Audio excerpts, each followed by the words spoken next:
Hello अस्सलाम वालेकुम, this is me Abdul Rafi Memon and आज हम पढ़ेंगे financial element of a financial statement.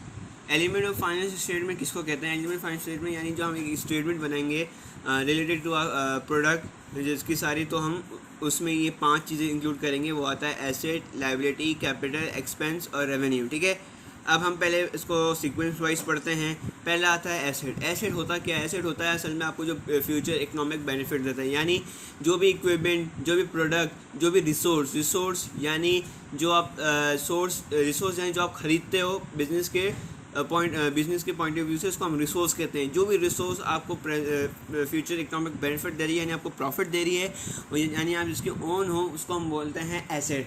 अब ऐसी क्या चीज़ें हैं जो एसेट हैं? कैश एट हैंड, जो आपका खुद का कैश है, कैश एट बैंक।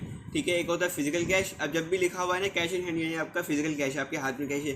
और जब कैश एट बैंक लिखा हुआ हो तो वो बैंक से, यानी वो बिजनेस के पॉइंट ऑफ व्यू से, खाली बिजनेस के पॉइंट ऑफ व्यू से ये हमारी रिसोर्सेज है। ठीक है, इन्वेंट्री हो गया, स्टॉक हो गया जो हमें फ्यूचर बेनिफिट दे रहा है, मशीनरी हो गया, एयर कंडीशन हो गया कि हमें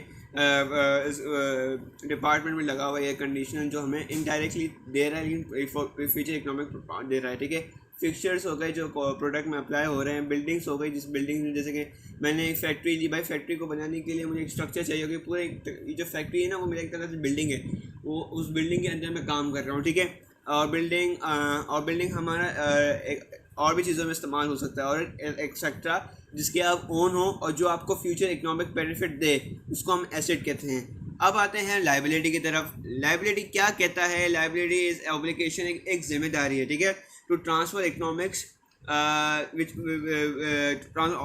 economics resource as a result of a past event such as bank loan, overdrafting, etc. or the amount owed to the supplier for good received, यानी अमाउंट आपने सप्लायर से लिया, जो अमाउंट सप्लायर है, मतलब जो सप्लायर है उसने प्रोडक्ट तो खरीद लिया लेकिन उसके पैसे नहीं दिए और प्रॉमिस किया कि उसको फ्यूचर में पे दूंगा, तो इसको हम बोलेंगे लायबिलिटी। लायबिलिटी यानी उधार। अब उधार किस किस किस्म के हो सकते हैं? लोन होता है। बैंक ओवरड्राफ्टिंग क्या होता है? बैंक ओवरड्राफ्ट, इसमें बैंक ओवरड्राफ्टिंग हम उसको कहते हैं।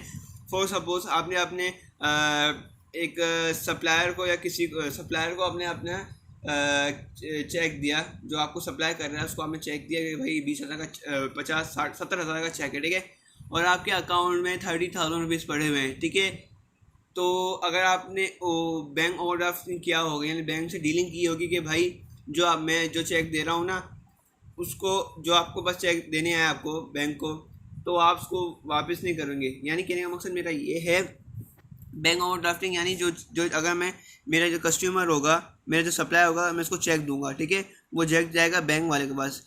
अब मेरे अकाउंट में तो पड़े हुए 30,000 रुपये और मैंने बैंक को उसको दिए हैं 40,000 रुपये, 40,000 रुपये। ठीक है, बैंक में 30 हैं, उसको 40,000 में, तो वो क्या करेगा? 10,000 रुपये उसको सप्लायर को दे देगा। ठीक है, कि मैंने सप्लायर को 40,000 कर दिया है और मेरे बैंक में 30,000 है, तो उसको बाउंस नहीं करेगा, उसको वापस दे देगा।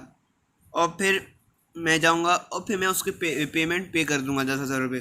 और आप एक नोटिस करेंगे जहाँ पर भी ओडी लिखा हुआ होगा ना, at the side of the bill और व्हाट्सोएवर ओडी लिखा हुआ होगा ना चेक में, ओडी थोड़ा सा लिखा हुआ होगा, तो वो मतलब है बैंक ओवरड्राफ्टिंग। ठीक है, शॉर्ट टर्म लोन यानी जो दुकान है, छोटे मोटे दुकान है, वहाँ से। अकाउंट पेबल यानी आपने उधार में चीज़ ली और उसको प्रॉमिस टू पे इन फ्यूचर किया। एक्सपेंस पेबल, अखराजात हैं, अखराजात आपने मतलब अखराजात हैं, उसके पैसे भी बाद में पे करो, ये भी एक्सपेंस पेबल आ गया। ठीक है, अब हम आते हैं इनकम की तरफ। इनकम क्या कहता है? इनकम हमारी यानी रेवेन्यू, हमें एक कॉस्ट होती है प्लस सेलिंग प्राइस, उसको मिला के हम रेवेन्यू मिलता है। ठीक है, अब रेवेन्यू क्या होता है? अब जो हमें बिजनेस से जो हमें मिल रहा है ना, वो हमारा रेवेन्यू है। ठीक है, अब वो रेवेन्यू फॉर एग्जांपल एक बाइक की कॉस्ट है 40,000 रुपये। ठीक है, और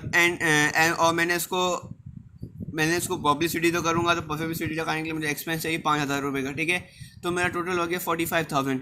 ये 45,000, ठीक है, 45,000 मेरी कॉस्ट है।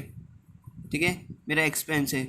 अब मैंने इसमें प्रॉफिट डाल दिया ना, यानी 49,000, ये मेरा इनकम है। ठीक है, और जो इनकम होता है, ठीक है, अगर हम इनकम को डिवाइड करेंगे एक्सपेंस से तो मुझे प्रॉफिट मिल जाएगा। ठीक है, ये हमारा रेवेन्यू है। यानी रेवेन्यू उसको बोलते हैं कि जो कॉस्ट है रिकवर भी हो जाएगी, साथ साथ में प्रॉफिट भी मिलेगा, उसको हम बोलते हैं इनकम।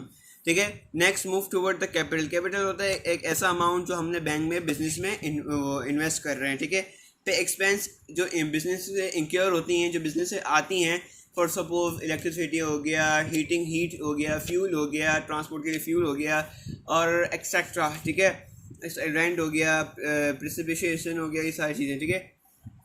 आज के लिए इतना ही काफ़ी है, ठीक है। नेक्स्ट वीडियो में इंशाल्लाह हम सीखेंगे कि इन चीज़ों के तहत रहते हुए हम डबल कीपिंग कैसे करेंगे, और मैं इंशाल्लाह आपको डबल कीपिंग बिल्कुल इंशाल्लाह डिटेल में पढ़ाऊँगा। आज के लिए इतना ही। अस्सलामु अलैकुम व रहमतुल्लाहि व बरकातुहू।